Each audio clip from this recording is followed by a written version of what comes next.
Hi, I'm Jenny from Living Bread Baker, and I wanted to open up my box of grain and show you how I store it. This is from one of my favorite farms. It even comes with that personal touch of a card, and it's really, having whole grain, it really is a great way to be sustainable, a great way to save food in case there is an emergency like what we're experiencing right now. And if you have a home mill like this one, these Mock Mill makes ones that are pretty inexpensive that you can have at home. But if you have a really high power blender, that can work too to mill it at home. So I have one canister I keep in the kitchen that I used in mill fresh for making my breads. And I also have, oops, this is very heavy. This is a food grade storage container from Home Depot. And I have a few of those in the garage. I label them on the top of what farm the grain is from, what kind of grain it is, and that's how I kind of keep track of it. And I have a few of those out in the garage that I draw from for my in-home container.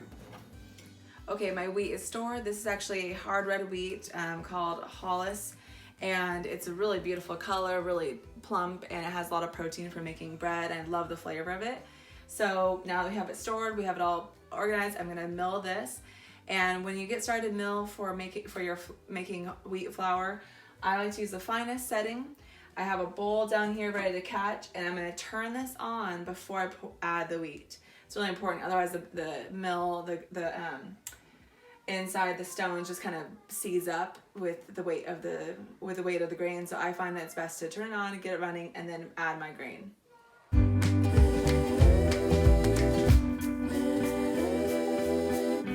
All right, I have a little guest joining us in the kitchen right now for making our whole wheat bread. So a few things that are important when you're milling with whole wheat. First of all, just a technical thing when you're milling is make sure you turn the bowl so that you don't have any flour overflowing when you're milling.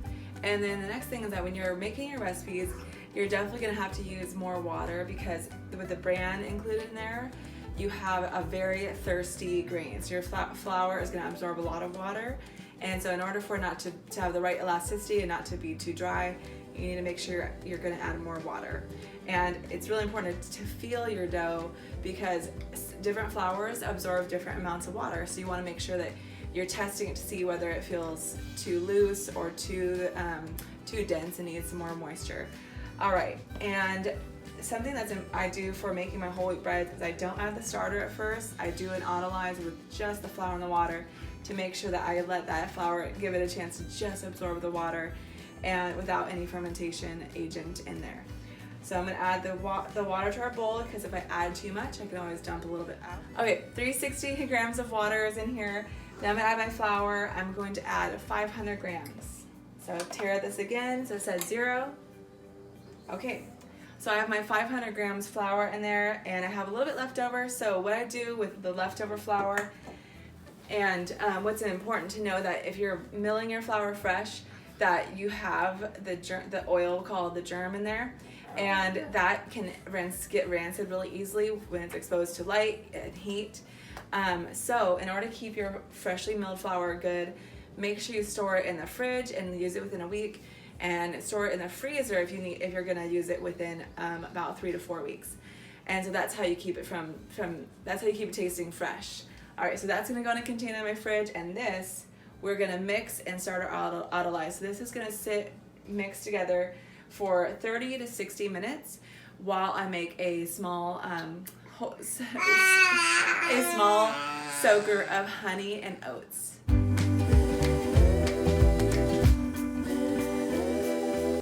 The whole wheat flour and the water is mixed together, and that's going to sit in an autolyze for at least 30 minutes. I might let it sit longer depending on how I do with him, and that's why I love Bread Maker. It's really flexible, which is good for me. And meanwhile, while that's doing its autolyze, we're gonna make a honey and oat soaker.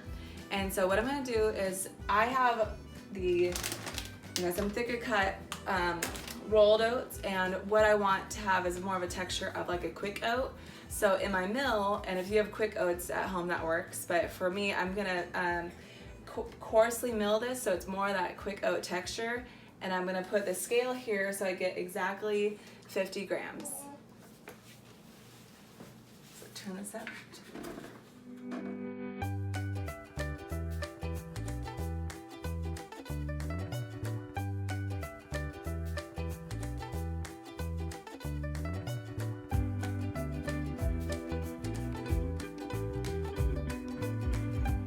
flour and my water have autolyzed.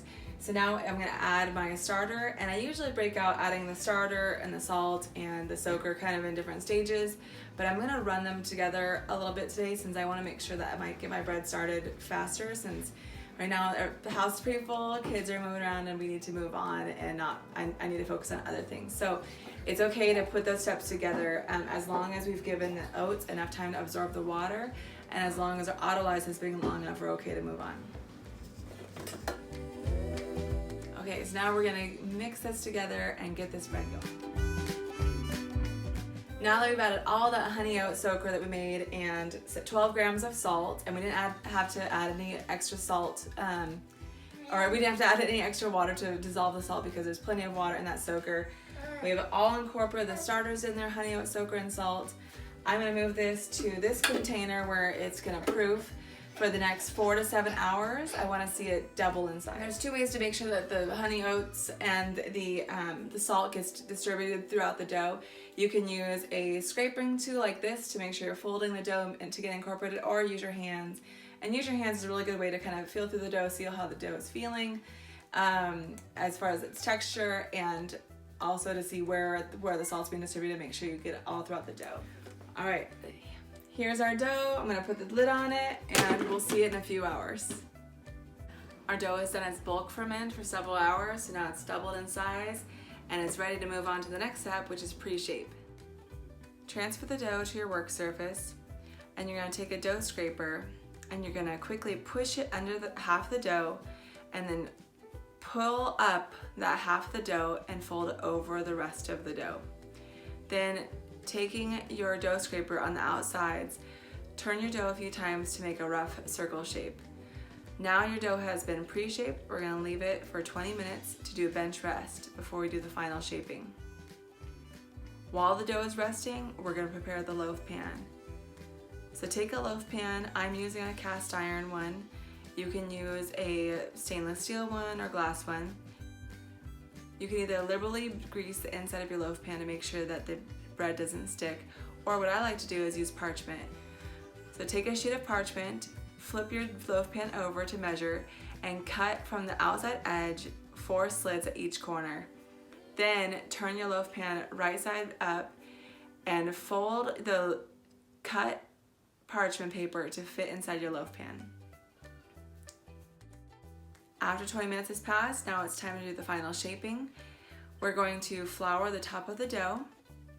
Then take our dough scraper and push it under the dough, flip it over onto the floured side so the sticky side is up. Then gently pat your dough or stretch your dough so it's roughly a rectangular shape. Then take the 2 corners that are farthest from you and fold down to form a triangle at the top of your dough. Then take hold of this triangle shape and fold it down to meet the middle part of that sticky dough that is facing up. Then take the outside edges and fold them in to meet the triangle about 1.5 to 2 inches in. Finally, we are going to take that full top half of the dough and fold it down to meet the bottom edge.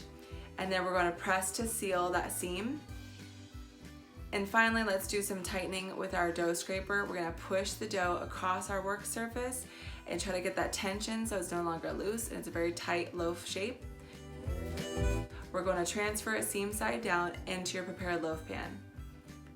Loosely cover it and let it proof at room temperature for 1 to 2 hours, or until it rises to the top edge of your loaf pan. Near the end of your proofing time, it's time to preheat the oven to 500 degrees. Fill a pan halfway with water and put that on the lowest rack to begin steaming the oven for 20 minutes. Take your proofed loaf and you're going to cut a score either down the middle or down one side. Put your loaf into the oven. Quickly spray the walls of the oven with some extra water to create additional steam and close the door. Turn down the temperature to 450 to 470, depending on how hot your oven cooks, for 20 minutes.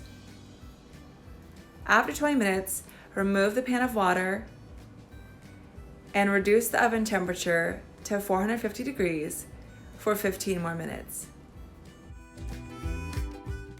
When it's done, take it out of the oven and out of your loaf pan and leave it on a cooling rack to cool for at least 1 hour before cutting.